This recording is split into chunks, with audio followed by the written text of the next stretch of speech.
Good morning and welcome to our Liquidity and Capital Risk webinar hosted by the Robert H. Smith School of Business and Deloitte. My name is Nima Farshchi and I'm the Executive Director of the Office of Alumni and Corporate Engagement here at the Smith School, and we are very excited for this morning's discussion. I would love to pass it over to Cynthia Vitters, Managing Director at Deloitte and a great partner of ours in this endeavor. Cynthia, I'll let you take it away. Thanks so much, and good morning. I'd just like to welcome everyone to the webinar today. My name is Cynthia Vitters, and I lead the Enterprise Risk Management practice at Deloitte for the government and public services sector. And so, again, so pleased to have all of you with us today. Over the last year and a half, the University of Maryland and Deloitte have been co-hosting a webinar series on risk management across the federal and commercial space. We hope that you've enjoyed the webinars that we've had so far, specifically the last one on integrating ERM with management functions, which took place back in March and featured Carrie Anderson, a senior advisor for strategic initiatives at FERC, and John Basso, who is with Deloitte and former CRO at the Department of Veterans Affairs.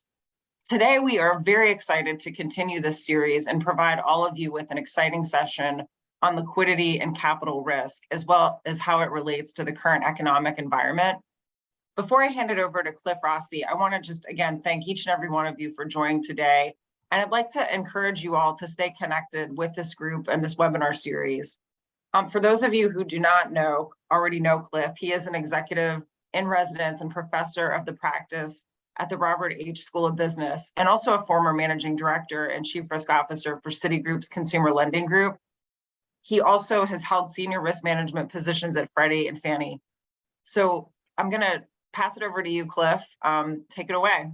All right. Well, thank you. Yeah, the way I usually characterize my background is I'm a recovering chief risk officer masquerading as an academic these days, but that will only be for the next 6 months, it looks like. So yes, I'm pleased to be the moderator for this panel on liquidity and capital risk today, a topic that actually has very far-reaching implications on the viability of financial institutions and the management of these risks.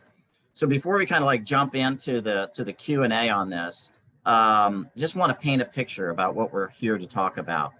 And I'm going to take you back quite a number of years ago to a painful part of my experience anyway, in my career. And that's the global financial crisis of 2008, where we actually witnessed the worst liquidity crisis since the Great Depression.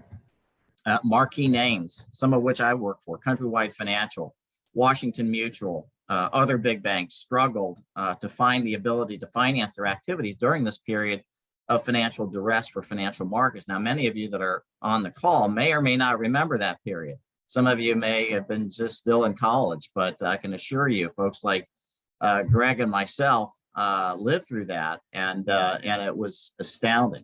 The Fed stepped in with new funding and lending programs to ease that liquidity crunch. And during that period, we saw a number of banks and non-banks exit the market due to liquidity and capital problems. So it was a remarkable period of time. Now today, while many market observers do not see those kinds of storm clouds gathering, there is a degree of concern. We've been seeing it in the popular press about the confluence of all sorts of economic, geopolitical, even physical, if you want to throw COVID in there, catalysts that are significantly disrupting markets today. Even recently, on the most recent earnings call, that is the JP Morgan, Jamie Dimon, their CEO, recently remarked that we need to be prepared for an economic hurricane. So if so, that preparation must include effective liquidity and capital risk management capabilities. So with that as the background, I'm very pleased to have two eminently qualified experts on this subject today to walk us through these risks and management practices. I'd like to first introduce Greg Young, who's the Director of Counterparty Risk Management Division at Ginnie Mae.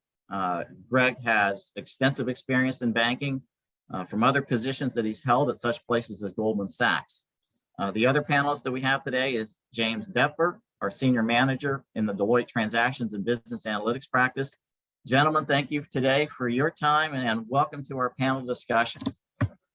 With that as our backdrop and introduction, I would like to tell everybody that's attending either the audio-visual part of this, that as you go through and you hear some of the line of questioning that we have, if you would like to pose questions to the panelists, or to myself even, please put them into the chat, and I will be picking them up at the end of our session today and posing them to the panelists.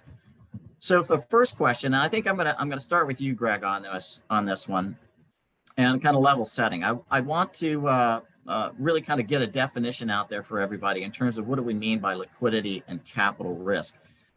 Can you walk us through a little bit about how you think about both of these, what they mean for financial institutions?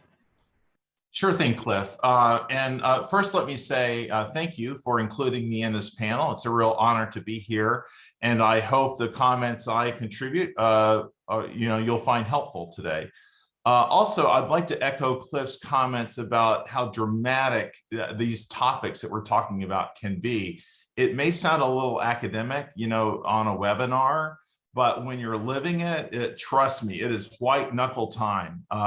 Not only affecting, the world, your firm, but you personally, often your wealth is tied up in the firm that you're working for, and so it's just can be a very dramatic topic. But I'll try to keep it calm.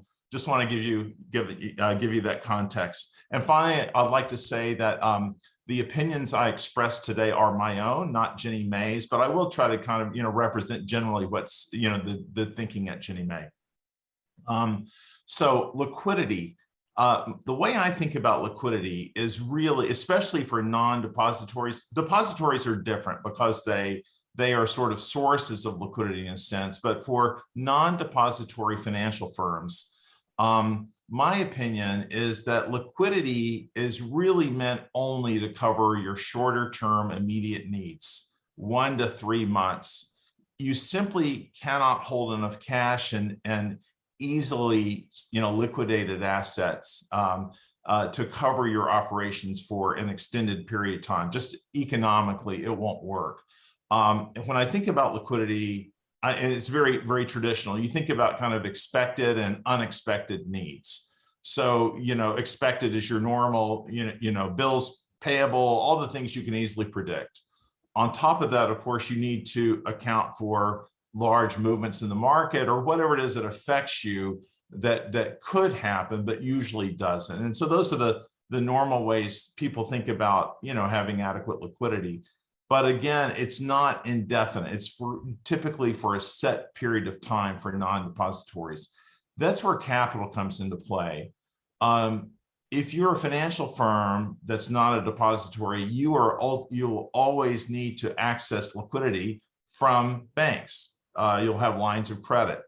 You've got to make sure that the banks have confidence that you are an ongoing operation. How do they do that? Well, the most typical way they do that is they say, all right, are your assets worth more than your liabilities? Do you have effectively capital? And even if there's a downturn, will you still have capital? As long as they have a lot of confidence in that, you should be able to source liquidity for your ongoing needs. If they lose confidence, that liquidity is going to dry up real quickly, and you're not going to have any other sources. That's where, and one of the key things I focus on is that when you think about liquidity, really liquidity and capital are inextricably linked. If you want access to liquidity over time, you've got to be reasonably well capitalized so that the financiers have confidence in your ongoing operations. I'll stop there, Cliff. Yeah, no, that's great. I'm going to come back and maybe follow up with you in a moment here. James, do you have any further thoughts on this topic? It's hard to add to what Greg just said. I think emphasizing both the unexpected and the expected components of liquidity risk is critical. Accounting for both the expected and the unexpected. For me, I think of liquidity risk kind of lurking in the background at all times. I know that's kind of a dark way to think about it, but I think risk managers are kind of known for thinking in those terms. And it just has to be accounted for, on a daily, weekly, monthly, quarterly, annual basis, even though, as Greg said, economically, you can really only hold so much liquidity. But there is sort of a longer term planning aspect to it, right?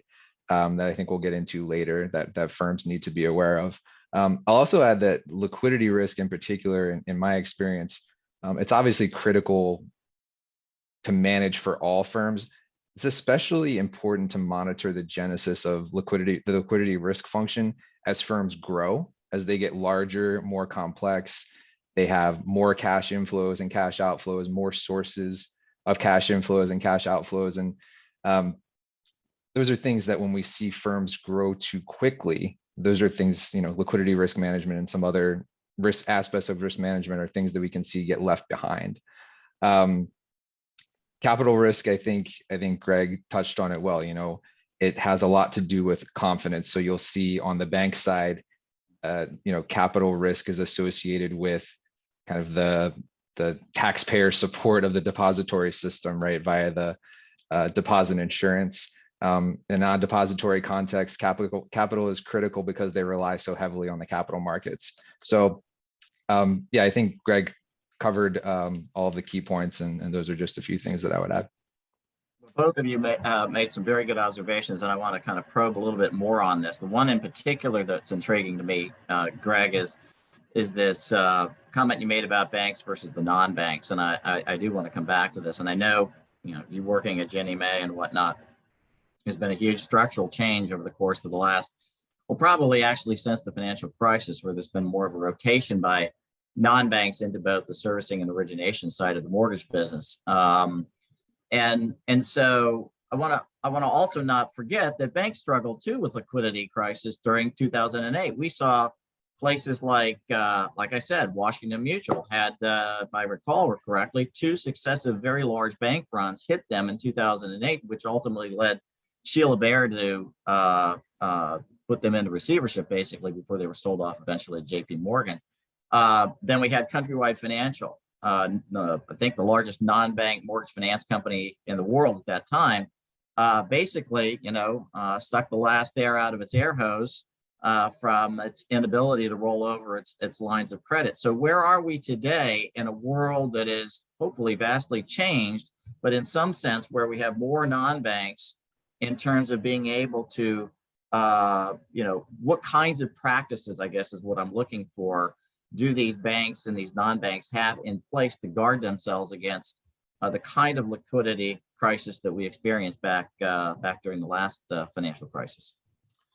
Let me start by saying I still don't fully get everything that happened in the financial crisis. When you have a FDIC insured bank that has a bank run, I think some of that, if I'm not mistaken, was heavily focused on electronic deposits, so web-based, so people could consumers could easily go in and take their cash out quickly when they started to lose confidence. But that's a little bit beyond me on the bank side. But of course, what's happened is most of the firms that are considered systemically important in the United States and globally also have become banks. So my own firm was required to become a depository, and others. So I think at least for one point in time, say 2009 or so, the government really addressed a lot of the system-wide risk by making these big important financial institutions depositories. I guess there's, the crisis shows there's no guarantees of anything. You could always have a run on a bank, which is typically what causes a bank to go down, their source of liquidity being deposits. And if there's a run on deposits, then that's a problem. But now the question, though, in 2022, years later, is, are the firms that we now see as non-banks, have they grown to such systemic importance, at least collectively, maybe not individually, that we've just simply squeezed the risk out of the regulated banking sector and put it into the non-banks? Some people call it shadow banking, but effectively non-regulated bank entities, and that's really what we struggle with, right? We're continually at Ginnie Mae, at least our piece of the pie is of course the non-bank mortgage companies that we really focus on, which have come to dominate our Ginnie Mae issuance. They now account for about 80% of outstanding issuance and 90% of all new issuance. So we're going to a 90-10 split between non-banks versus banks. So we are really focused on, do we have the right requirements, at least to make sure we feel comfortable both on a liquidity and capital basis. Again, they're inextricably linked, that we've got the right answer. I'm not sure that we yet do, but we keep working on it. Ginnie Mae has made a lot of strides over the past few years on the counterparty front, well before I got here, in terms of becoming more rigorous, really saying, look, the risk is growing, let's take steps and let's get credit ratings for the biggest guys. But that process is ongoing. And so I think more to come on that, but it's certainly, our focus. Do we have the right answer for this big, important non-bank sector? Yeah, no, that's a good point, and I'm familiar with some of the work that is going on over there. That's good stuff. James, I think you're probably fairly involved with that as well, but can you kind of walk us through, if you wouldn't mind, some of the ways that these institutions can get their arms around managing their liquidity risk profiles? What are some of the main practices? After all, I kind of step back when you made the comment. It's kind of part of the dark side or dark part of risk management, if you will. I would say on the financial risk side of things, if you think about market interest rate risk and liquidity risk out there, that liquidity risk is a prominent one at all the asset liability management committee meetings I've been at, even during the crisis. But I think some of the practices certainly were strengthened after the crisis. This notion, for example, of applying stress testing as we do for the largest banks and bank holding companies is applicable when we're talking about liquidity stress testing as well. So I didn't know if any of all of that or other areas that you think we could get some tips or hear what you're seeing banks and non-banks do today in managing their liquidity risk profiles. Yeah, I mean, there's a variety of tools and practices that different institutions use. I think they can be broadly grouped into a few buckets, kind of starting at the most basic level and then getting more and more complex as you go up. At a basic level, all of these institutions are going to be doing just cash flow projections. Some people might refer to it as like a static maturity ladder, where they're just estimating cash inflows and cash outflows over some future period. And operationally, when you're running a firm day to day, usually only looking out a few days, maybe to a week. Then you kind of have a planning process where you're maybe looking out to a month. And then, there can be some longer term kind of liquidity planning where you're going out even further than that, with the kind of acknowledgement that once you get out past like a month or so, the reliability of those projections is going to diminish just because of all the variables that come into play. So you're looking at, estimated inflows and outflows, and you're usually looking at the gap between those. So can your inflows over a certain period of time cover your projected outflows? And to the extent that you have a negative gap, that is, your inflows are not expected to cover your outflows, that doesn't mean necessarily that there's going to be some kind of liquidity event or liquidity crisis at that time. Management just needs to be aware of those gaps and have plans in place to, actively manage those and to close those gaps when the time comes, whether that's holding assets on the balance sheet or having some unencumbered assets that they can pledge for liquidity. There's a number of levers that they can pull there, but they need to be aware of where those gaps are so they can actively manage them. Once you have that kind of basic cash flow projection component in place, you can start to do scenario analysis, stress testing of those basic cash flow projections. And, for regulated entities, sometimes these are prescribed scenarios. For entities like non-banks, they're usually going to have to come up with their own stress scenarios. And they might look at historical events like the financial crisis or like what happened with COVID, and use those as kind of a structure for the stress testing. They also might want to come up with sort of bespoke assumptions for, their business model, their key assets and liabilities, their key funding sources. You want to stress those, cash flow projections for as many events as you can without getting kind of too cost prohibitive and too labor intensive, but you want to look at events of varying duration and varying severity. You want to look at institution specific events such as maybe a credit rating downgrade for a rated institution, or perhaps a deterioration in loan credit quality for a non-rated institution. On the funding side, you might look at a scenario where access to capital markets is cut off for a certain period of time. Do you have enough liquidity to get through something like that? You also want to look at those macroeconomic shocks, obviously, and that's where, you know, things like historical events can come into play.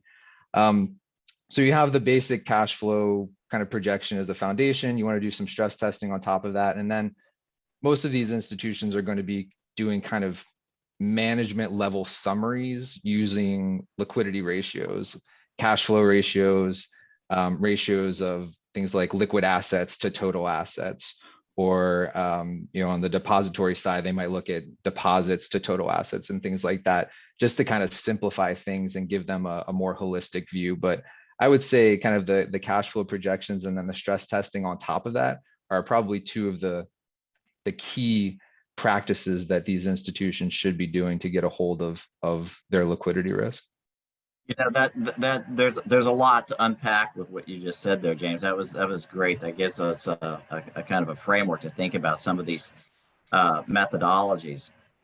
As I think about that, and your comment about estimating inflows and outflows, you take yourself back again to the time of 2008, when we started to see banks hemorrhaging credit losses, largely due to the mortgage asset portfolios that they had.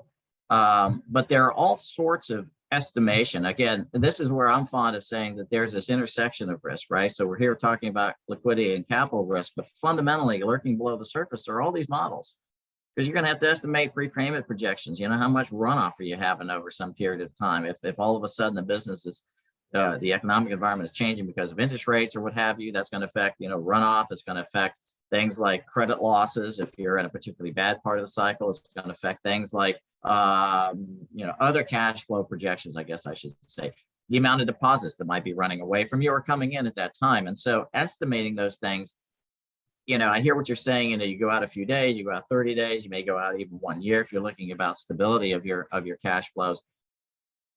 I wonder to what extent, though, this liquidity risk area can be enhanced or strengthened, where we can start to think about simulating liquidity under a variety of different economic environments, so that you get a distribution of liquidity and kind of paint a tail risk of that and say, here's my, let's say, 99% worst liquidity outcome, and hold, you know, and hold to that as part of your risk appetite statement. I'm kind of more speaking extemporaneously about this, but when you're talking about these things, those just come to mind. It's not a question so much as a reaction to what you were just saying. One of the other things that you mentioned, and I think we see it with the big banks today, right? That the regulators are requiring them to measure their short-term, and I think by short-term we talk about 30-day and intermediate term 1 year horizon via two primary metrics: the liquidity coverage ratio, or LCR, which is measuring the ratio of high quality liquid assets to net cash outflows over some stressed 30-day period, and then this net stable funding ratio metric. In the case of LCR, regulators really differentiate assets in terms of their liquidity. Could one of you kind of, maybe Greg, kind of describe to people, what do we mean by differentiating the quality of assets in terms of their liquidity? Aren't all assets have the same quality when it comes to liquidity after all? Oh, I think you're on mute. Thank you. Thanks, Cliff. You know, it's a great question. And right, I guess if you think about this in terms of ability and willingness to liquidate. So I think that'll help us work our way through this. So let's take cash. You know, cash is cash, so that's great. Let's take AAA US government securities. You can virtually always sell it. You have the ability to liquidate it, and you're going to probably get full value for that. I mean, it might be a few basis points off in a crisis or something, but you're going to, you know, you're going to get paid for it.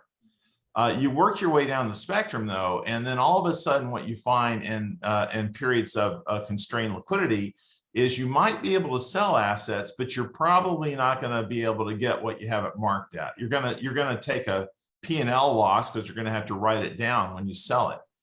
And, you know, if you're kind of desperate, you may be willing to do that. So let's say if you got investment grade corporate bonds, you know, you can probably sell those in a crisis, but you're not going to get what you think it's worth. You get much beyond that, and you would have to take such a hit to sell, you know, less liquid assets, so non-investment grade debt, or, you know, go on down from there, any kind of asset that is hard to value, hard to model. It's just not gonna, there's not gonna be a real market there, maybe at all. You may not be able to sell some assets, and those that you can that are less liquid, you're gonna get killed on the price. So realistically, therefore, I think regulators have done a pretty decent job, at least you know, ballparking what's really truly liquid in terms of both ability and willingness, which they generally limit, you know, to higher grade bonds, kind of on the low side. And even that, they hear for the liquidity coverage ratio, even those category 2 assets, as they say, are haircut to some degree, which makes a lot of sense. So that's how I think they are thinking about it, and it kind of makes sense to me too. What about a non-bank? And not to keep coming back to this, but I will, because it's a good example. But if you think about a non-bank mortgage company that's sitting on top of a pile of mortgage servicing rights, right, MSRs, which are themselves a tricky asset to value, right? It's a level 3 type of asset. And some of these large non-banks are sitting on, like as I said, a pile of these. How did they get comfortable, or how do you, as the head of counterparty risk over there at Ginnie Mae, get comfortable with that kind of exposure in terms of these entities? Yeah, so I think now we're really transitioning from a liquidity risk issue. I mean, there are some issues with MSRs to more of a capital risk, because, you know, obviously you're not going to be looking to MSRs for any kind of liquidity short term. That they may be throwing off liquidity in limited amounts, but depending on the, once you see delinquencies go up, our Ginnie Mae counterparties are required to advance if the underlying mortgagees do not make the payment. So it could become a liquidity hole for them also. But I think really more this boils down to kind of a capital question, because also a number of our Ginnie Mae issuers borrow against their MSRs. It's a source of financing for them, subject to margin calls potentially, without necessarily a lot of rights to dispute the value. So when you have something that's, you know, you have a big position in it, so it's concentrated, it's illiquid, the value is hard to determine, that does present a real risk. So that's something I'm not really prepared to, you know, I think that's something we're working on, and I'm not sure we have an answer, but, you know, it is a concern. But I'll say this also, we observe, so we have about, you know, neighborhood of 200 non-bank counterparties, and the vast majority of our counterparties manage themselves very responsibly and with lack of regulation.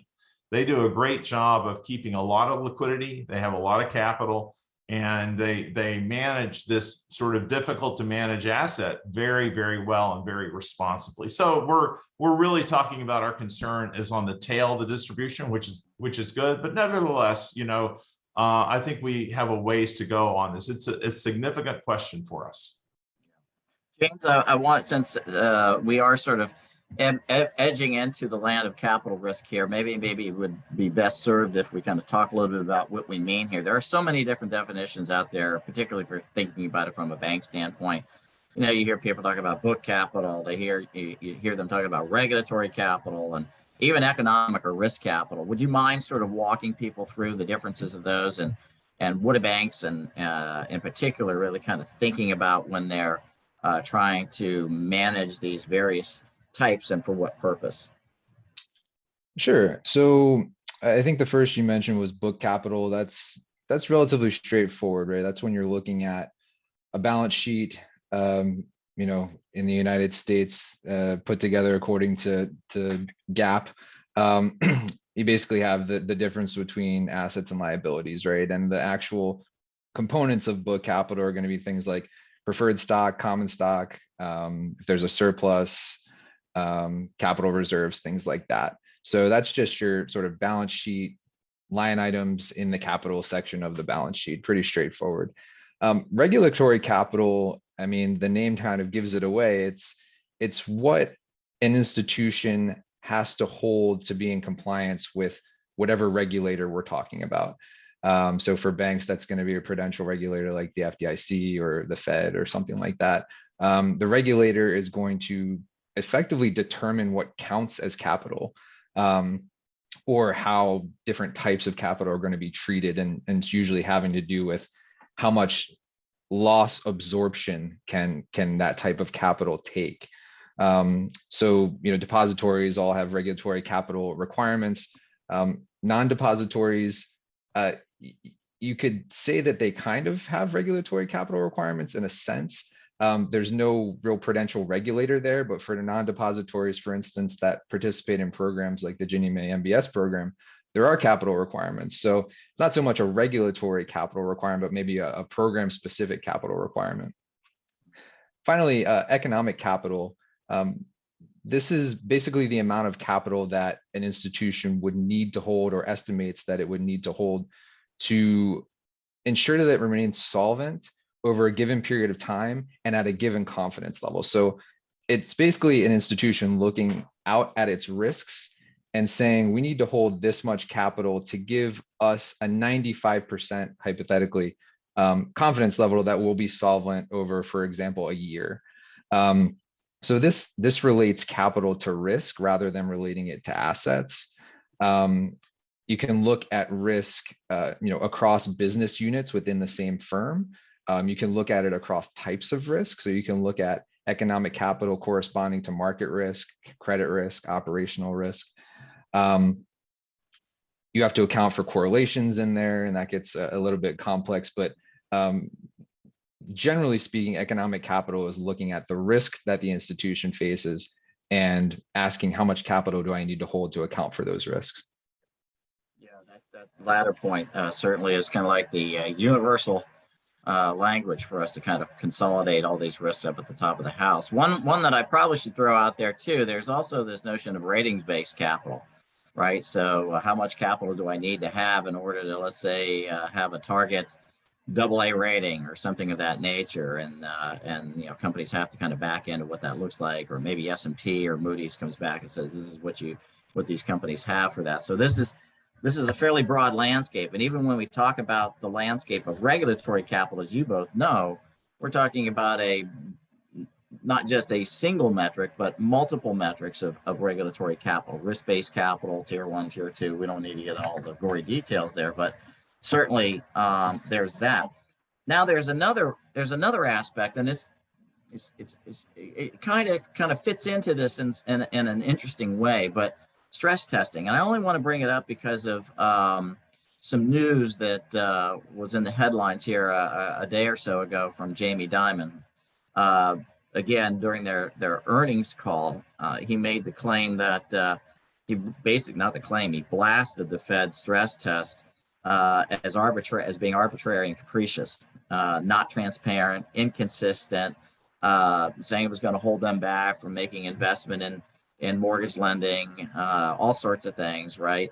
And so I'd be interested just to get your take on that, because that stress test does have some implications on, companies like a JP Morgan in particular, to have to raise additional capital to get to a place where the Fed is comfortable with their Fed stress tests. Do you mind maybe kind of Greg, maybe talking a little bit about what your thoughts are on that, and maybe where's Dimon coming from on this issue? Yeah, I saw those headlines today and quickly read the story. I've got to say, I don't know the specifics of what Dimon is saying, but I mean the concept has been there from the beginning. You've got okay, so putting myself in the shoes of a bank CEO, you've got these unelected bureaucrats who don't have any P&L at stake, right? Coming up with these extreme scenarios, which is killing my balance sheet and my returns. So, it's a pretty simple argument. You do have to be careful of even a highly respected guy like Diamond talking his own book a little bit, but you know, I take him seriously, and it's a tricky question because the regulators, though, have a different job, right? Their job, they know they're going to have to back up these banks in a crisis, and that's what I mean, their mindset is not day to day. It's what happens when we have a crisis, and who's going to be able to survive. And the government, meaning you and I, the taxpayers, are on the hook for this. So they certainly have a very good reason to be conservative on their stress scenarios. Yeah, but I find it a very difficult topic. I love talking about confidence intervals, because everyone, you look at the stats, you look at price movements over a long period of time. It feels kind of scientific and you can hang your hat on. Of course, it's not really, but that's kind of how it feels. Stress tests, though, are far more subjective. How bad could it get? And so I'm sympathetic to both sides. And I suspect, over time, there's give and take a little bit. The banks will squawk for a while. The Fed might back off. And, also the Fed judges, it's not sort of like you're out of business if you fail a stress test. I mean, there could be impacts on your ability to buy back shares. There could be impact on your ability for an acquisition, but there's still judgment involved at every level. So I wouldn't say it's an emergency. I think this is maybe the normal give and take of being regulated. Maybe it's a little worse than normal. Don't know, but not too surprising that we hear this from time to time. James, what are your thoughts about that? Yeah, I don't have too much to add to what Greg said. It just reminds me, it's kind of at a macro level, what's happening is what often happens at a micro level within like a single firm, right? And I think, Cliff, given your role, you're probably familiar with this I don't know, for lack of a better term, this tug of war between, the risk managers and kind of the business side, right? I mean, the risk managers are going to be much more conservative, while the business side is going to say you're being too stringent here. You're not giving me enough leeway to run the business. And certainly Jamie Dimon, someone like him, is going to, as Greg said, want to argue that he knows his business better than the Fed does, and he knows how much capital he needs to support the activities that his firm is doing. But yeah, there's just this never-ending tug of war between the risk side and the business side, and it happens at a micro level within the firm, and it happens at a macro level, between regulated entities and the government. Yeah, that's a great way of putting it. I think that's it. The stress test really kind of was born out of the ashes of the financial crisis. I was actually on the tip of the spear at Citigroup on the very first version of that CCAR stress test back long ago. It was called SCAP back then, in order to demonstrate to the government that Citi could take its first installment of TARP. Having gone through that exercise, as excruciating as it actually very was, I can appreciate where he's coming from. That and particularly today, what they do, and I don't know how many people know about this, but the banks have their own models that have been reviewed by all the economists over there, and they run their stress test that way. Well, guess what? The Fed's got their own models now, and they don't share those models with the banks. And so what they do share is their findings, and this is kind of, I think, where there's frustration at times, because it's like, well, wait a second here. How can you come back our models, which you have reviewed and we demonstrated all these other great things about them? Now you're telling us we have to hold a little bit more capital. We don't get that. So I see both sides. It's important that these stress tests are conducted. They're not just a pure, exercise for getting banks to show what their ability to withstand are. There's also a certain public confidence level too, as they post these things publicly too each year. So I think there's room for improvement on the stress test side, generally speaking, but it is a good exercise to go through. So I'm kind of where we are on that one. I'm kind of being mindful of the clock, and we have so many questions to get through. But one of the things that I come back to from a capital standpoint is depository institutions, GSEs, Fannie Mae, Freddie Mac types, Even private mortgage insurance companies days face regulatory capital requirements, including risk-based requirements, right? So where we go out and we calculate the risk-weighted assets of these portfolios. So during the 2008 financial crisis, why weren't these requirements, which we've had in place for decades, right, enough to prevent the failure or the near failure of many of these firms, right? We're talking about capital risk. So Greg, what's your perspective on why that was the case? Well, okay, before we started the call, I was sort of joking around with Cliff, saying how, we start talking about the financial crisis. There's just so much you can go into. Let me just very briefly just mention a couple of things that were going on before the crisis that led up to it that influenced some of the outcomes. One is the repeal of Glass-Steagall. This is going way back, and many of you may not be familiar with it, but there was a separation between investment banking and commercial banking, where commercial banks were safe and investment banks took the risks. And that wall got put up after the Great Depression. It got taken down in the late 90s. So that changed the nature of a lot of the big banks. Things really, I saw that firsthand, really dramatically started to change on both sides. You also had, especially in the mortgage market, there were potentially kind of lax lending requirements, and that led to what is almost always associated with some kind of crisis, which is an asset bubble. And you go back, you look throughout history. Now, not every crisis is derived from asset bubbles. You have wars or pandemics or whatever, but often it's an asset bubble, and so that happened in the housing market. You also had the real growth of the derivative market, which very efficiently moved risk around the system. So risk that previously maybe had only been held at a bank could be held by an insurance company pretty easily, or other kind of financial firms. So this risk, was going all around the system. And it was big and concentrated. And also, by the way, when you talk about CDOs and CDOs squared and so forth, complex, really hard to value. Like, I'm not sure anybody knew the value of those things, right? So all that was it's like the perfect witch's brew of risk that could, it's not going to impact one firm. It's just going to, especially via derivatives, which I dealt with a lot, it's going to just be like wildfire through the entire system. And I think that's what we saw. Now, I do think that generally the insured depositories, specifically those entities, were generally better off. There were runs, so that did happen. And the government took action to seize those institutions.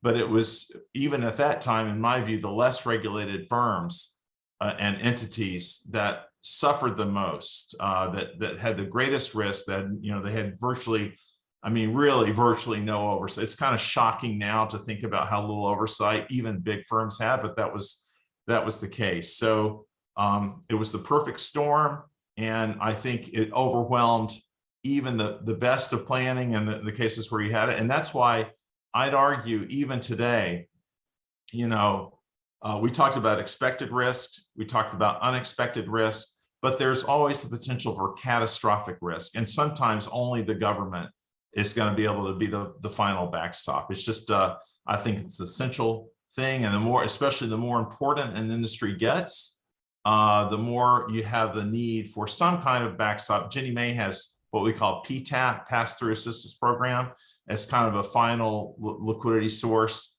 You need something like that, because as we saw, even with good planning, even with the regulated depositories, you could have overwhelming problems. James, any thoughts about that comment? Those comments?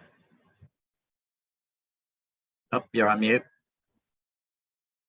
Sorry about that. As Greg alluded to, I think we could talk for hours, days, weeks, months about this. But it just a number of things happened all at the same time. There was, in 2008, kind of the overall framework and structure of capital requirements was kind of still developing, right? It had been developing over many decades with the Basel kind of framework. But it was still developing in that, Basel II started looking at more detailed measurements of risk-weighted assets and things like that. But in the crisis, like the risk weights didn't perform as many people expected them to, right? You had mortgage product with relatively low risk weights that ultimately became the driver of all the financial distress. You had many highly rated securities with low capital charges falling, dramatically in price and things like that. I think there was overconfidence, over-reliance. I think everyone knows this on credit ratings, overconfidence, over-reliance on risk models, things like that. And then I think one of the most important things that Greg hit on is just insufficient attention, or maybe just insufficient knowledge of the interconnectedness of all of these financial relationships. And I think in many cases, it was near impossible or impossible to kind of untangle all of those things. So yeah, a lot of things happening at one time with the asset bubble bursting, kind of precipitating all of that. And it's really interesting to look back, because a lot of these lessons can only be learned in retrospect. And how could you have predicted the bank run, the initial bank run on Washington Mutual, right, where it was kind of a contagion effect from IndyMac, right? Like how would you have predicted that? So yeah, I think Greg hit on most of it, but it's just a lot of things happening at the same time, and just very, very efficiently being moved throughout the system. So. Yeah, I agree with that. I think that there's certainly been a number of areas of strengthening of those capital requirements, not the least of which is just bumping them up, right, from where they were prior to the crisis. And then these augmented capital ratios on things like countercyclical capital buffers and the like that have come along, GSIB factors and the like as well. So I think a lot's been done, but I'm a big believer in what both of you are talking about this. I think the next sort of like area of focus and where we take risk management in this space beyond is in trying to tackle the interconnectedness of some of these other risks. You spoke to it earlier, James, in terms of trying to understand some of the correlations among some of these risks. And think about operational risk, and how do you get your arms around trying to figure out how much capital to hold for things like that? I mean, it's really, really tough, right? And we're still struggling with that. But we could go on and on. I'm going to stop there with that. I have two questions left before we kind of try and move over to questions from the audience here, if you will.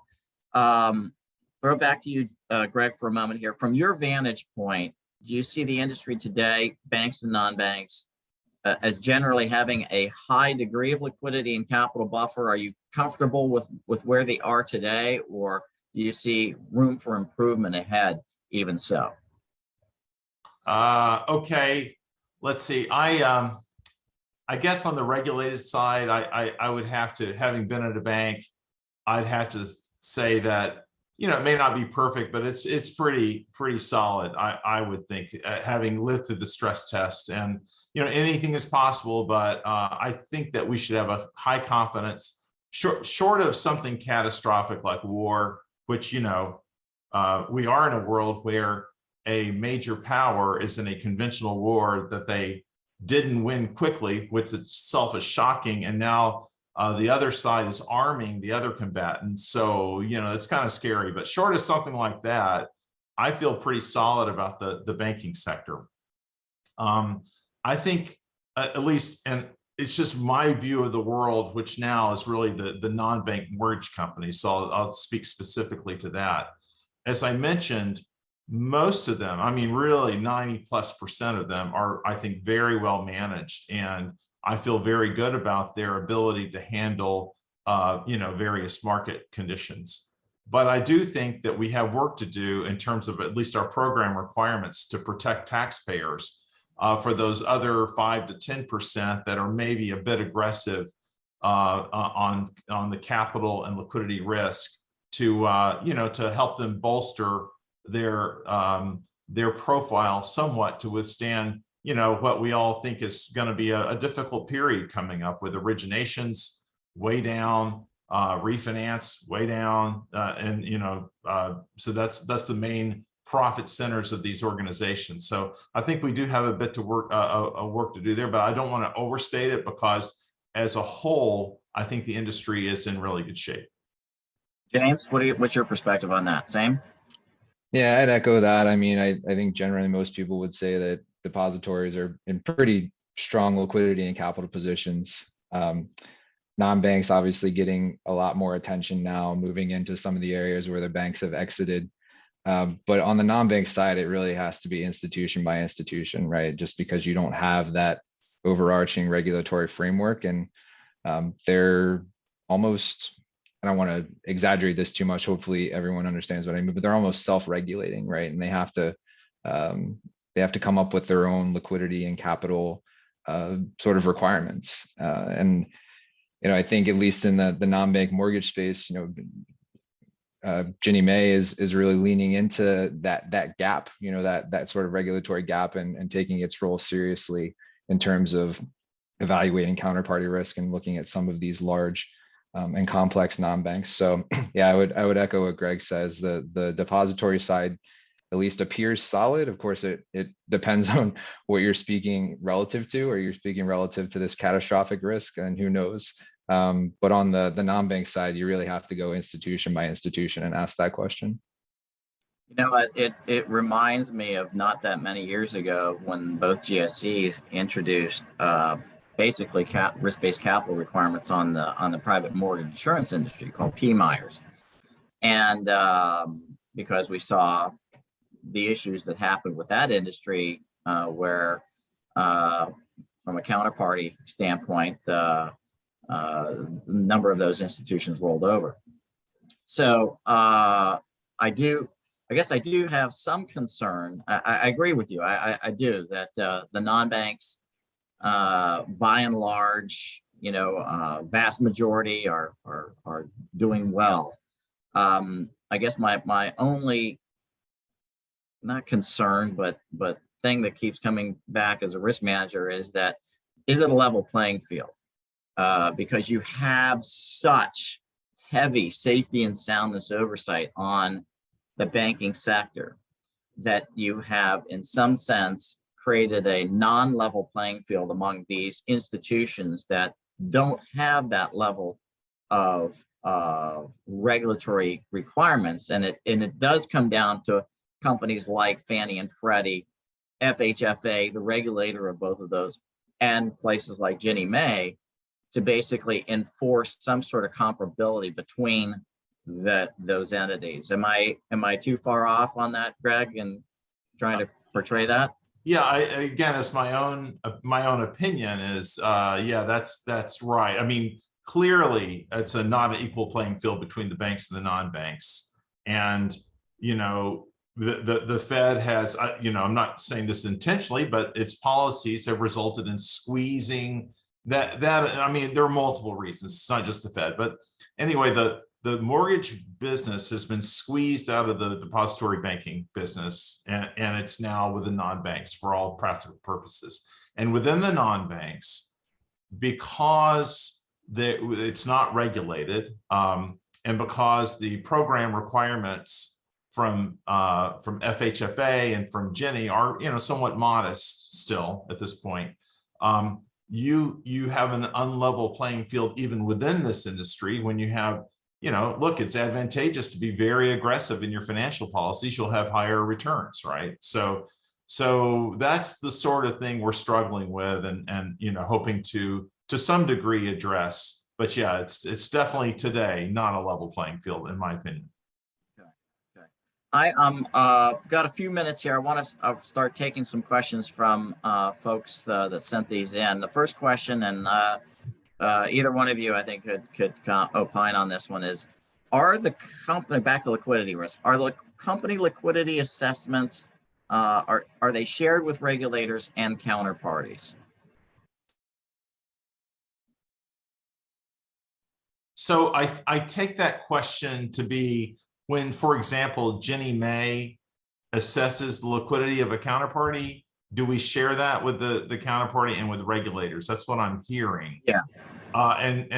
So no, we don't have any formal mechanism to do that. First of all, we don't, I mean, we may share aggregate and anonymized data with regulators from time to time, that's not too frequent. And I'm saying that because I don't think that happens very often, but it could happen, but it wouldn't be anything specific about a specific company at all, to the best of my knowledge. And, you know, it's not as if we give our analyses directly to counterparties to let them know exactly what we are thinking. Although I don't think we're really, we don't play issues too close to the vest either with our Ginnie Mae issuers. If we have a concern, I think we're really happy to share with them exactly why we have a concern, with them. So we do have that somewhat more open communication. But again, it's not sort of like, here's my, counterparty analysis, let me share that with you. Got it. James, are you aware of any sharing in other parts of the area industry that you work in?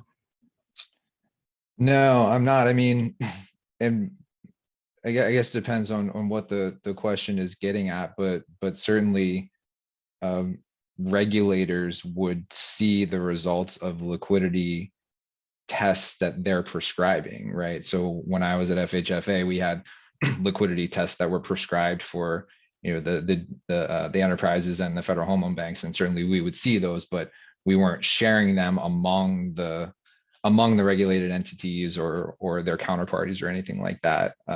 As Greg said, I don't know that there would be anything explicit preventing that, but it doesn't seem like a common practice to me.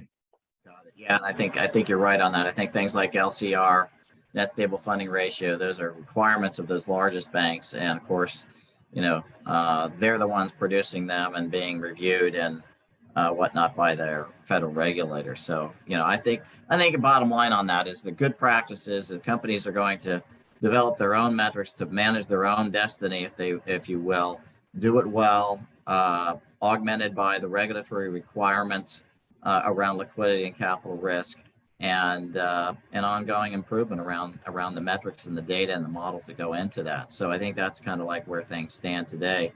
So I'm looking at the top of the hour. I think at this point I'm going to close things down for this session. I want to first of all thank both of you for taking the time out to talk through these issues. These are not easy issues to kind of work through. We could probably have a webinar on each one of these at least.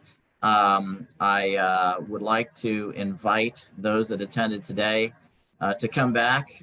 We have teed up again another one of our webinars, our risk leadership webinars in collaboration with Deloitte. I believe the next topic will be on all things model risk management related. So that will be an interesting one to say the least.